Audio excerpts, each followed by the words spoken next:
ሻሎም ሻሎም ቤተሰብ እግዚአብሔር አምላክ ሰላምን ጸጋን ክርስቶስ ምስኩልኩም ከመይ ሓዲርኩም ክብርን እግዚአብሔር አምላክ ይኹን ሎሚ ድማ ከምቲ ንቡር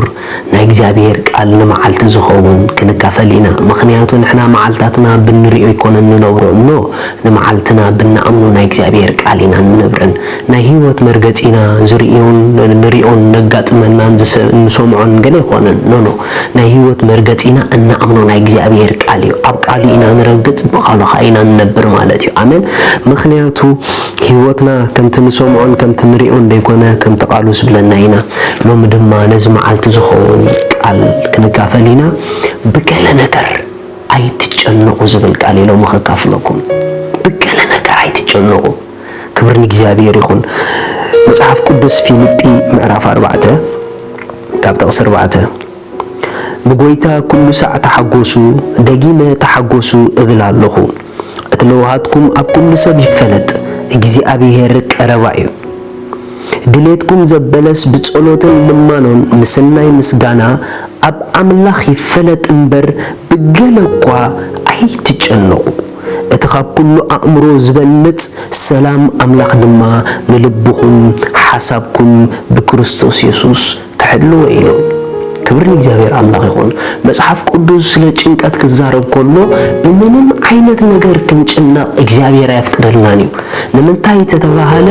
እሱ ዘአምላኽና በገለ ነገር እኳ ክንጭነቅ አይግበአናን እዩ ጭንቀት ካብ ናይ እምሮ ወጥሪ ካብ ናይ ነገራት እንታይ ከም ትገብሮም ዘይምፍላጥ ካብ ስለ ጽባሕ ምስጋእ ካብ ስለ ተሓልፎ ዘለኻ ጎደናታት መልሲ ምስአን ዝመጽእ ነገር እዩ ጭንቀት ኣብ እምሮ ተቆሚጡ ንልቢ ዝሐልል ኣብ እምሮ ተቆሚጡ ወጥረ ዝገብር ስለ ጽባሕ ስለ ዘለኻዮ ስለ ሁሉ ተሓልፎ ነገር ክሰግእን ክትፈርሕን ዝገብር ነገር እዩ ነገር ግን ክርስትና ካብ ስለ ጽባሕ ምፍራሕ ካብ ንሕቶና መልሲ ምስአን ዝሐለፈ ህይወት እዩ ንምንታይ ተተባሃለ ንኹሉ ሕቶታትና ኣብ ዝምለሰሉ ህይወት ኣቲና ኢና ኣነ ንስኹምን እንነብሮ ዘለና ህይወት ኣብ ክርስቶስ እዩ ኣብ ክርስቶስ ድማ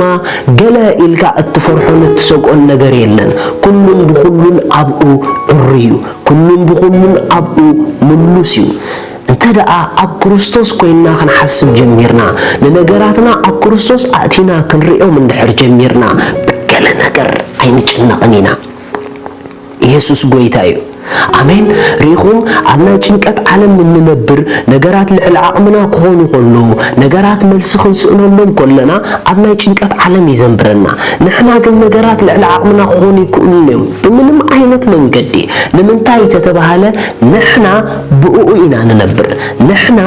ኣብኡ ኢና ንነብር ስለዚ ናትና ጉዳይ ናቱ ጉዳይ እዩ ጉዳይና ጉዳይ ካብ ኮነ እንታይ ንዓና ከብደና ዝኽእል እንታይ ንዕኡ ክኸብዶ ዝኽእል ንጎይታ እንታይ ሕቶ ክኾነ ዝኽእል ንምንታይ ነገራት ሕቶ ክኾነ ከለዎ ንምንታይ ነገራት ሰቆሎም ንምንታይ ነገራት መልሲ ሲኢሎም ኢልካ ትፈርሕ ሪኹም ንነገራት መልሲ ሲኢሎም ዝፈርሑ እሶም ባዕሎም ንነገሮም ዝምልሱ እዮም ኣነ ንስኹም ግን ነገርና እሱ ከም ዝምልሶ ኢና ንኣምን እንተ ደኣ እሱ ከም ዝምልሶ ንኣምን ኮይና ነገርና ንዕኡ ምፍላጥ ኢዳ ስራሕና እምበር ስለ ነገርና ለይትን መዓልትን ምጭናቕ ናትና ስራሕ ኣይኮነን ስለዚ ለመጽሐፍ ቅዱስ ኩሉ ዘድልየኩም ዘበለ ንዕኡ ጥራሕ አፍልጡ እምበር ንስኹም ብገለ ነገር ኣይትጨነቁ ዝኸብደክ ነገር ኣሎ ዲዩ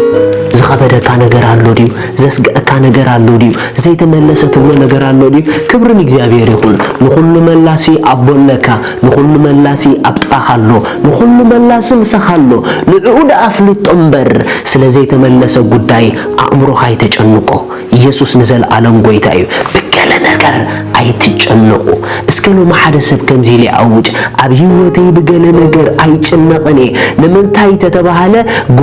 ጉዳይ ዝኾነ ንኹሉ ዝፈትሕ ንኹሉ ዝኽእል ኣምላኽ እስራኤል ኣምላኽ ህይወተይ ይበሉ ዋው ጉዳይ ኣምላኽ እዩ ናትካ ስራሕ ንዕኡ ምፍላጥ እዩ ንዕኡ ምሰፍለጥካ ግን ሪስፖንሲቢሊቲ ዝወስድ ንሱ እዩ ንስኻ ግደፎ ጉዳይካ መጽሐፍ ክዛረብ ከሎ ከምዚ ይብል ቀዳማይ ጴጥሮስ ምዕራፍ 5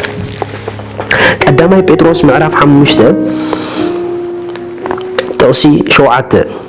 ንሱ ይሓልየልኩም እሞ نسو يحللكم يمو نقول حالتكم أبودو وذكر نجاريو ليوتنا كابتن إحنا نحسبنا نحللنا نلعن زحل أبولوا سلازين مزحف قدوس نسو يحللكم يمو نقول حالتكم أبودو سلا رأس خدي حالي زلكي سلا بيت كدي حالي زلكي سلا دك خدي حالي زلكي يجرمكي أبكد مناطة حالتك حالت هيكونن سلازي قدايكي نعود أفلت ينبر السخي بزت حاليو زلخي أي تجنقي يسوس نزل عالم قويتايو نسو يحللنا إمو حالتنا زبنا كلنا بأنتاي نقبرو لو دقو نمنتاي نجنق تفوت حوات نقراتنا عبرئسنا سلا لو دقومي نقراتنا نابقو سلا زي لو دقومي أبا خان تولي كاب على خيخات من المسو نعون تودي كايب نفسي يزملسو سلازي نابتن كل زملس قدايك حليفكا بعرفت من بارح شكا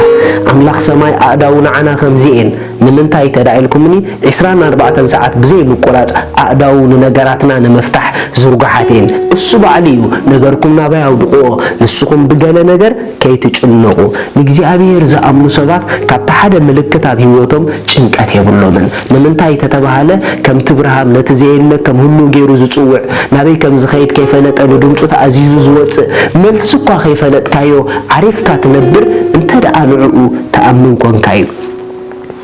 اسكالومي أنا بمنم نجراي جنقني نقداي كل ملاسي أسيو حجوكا بأمريت ملسن تسأنكو نجرجن عملاقي ملاسي مخانو يأمن إسكابونو ما نتقرش حدا قال كبوكم كبرني جابير أملاقي يقول مزمور دايت معرف حمسان حمشتن مزمور دايت معرف حمسان حمشتن تقصي إسران كلتن ጾርካና በእግዚአብሔር ደርቢዮ ንሱ ክድግፈካዩ ንጻድቅ ሰንከልከል ክብል ከቶ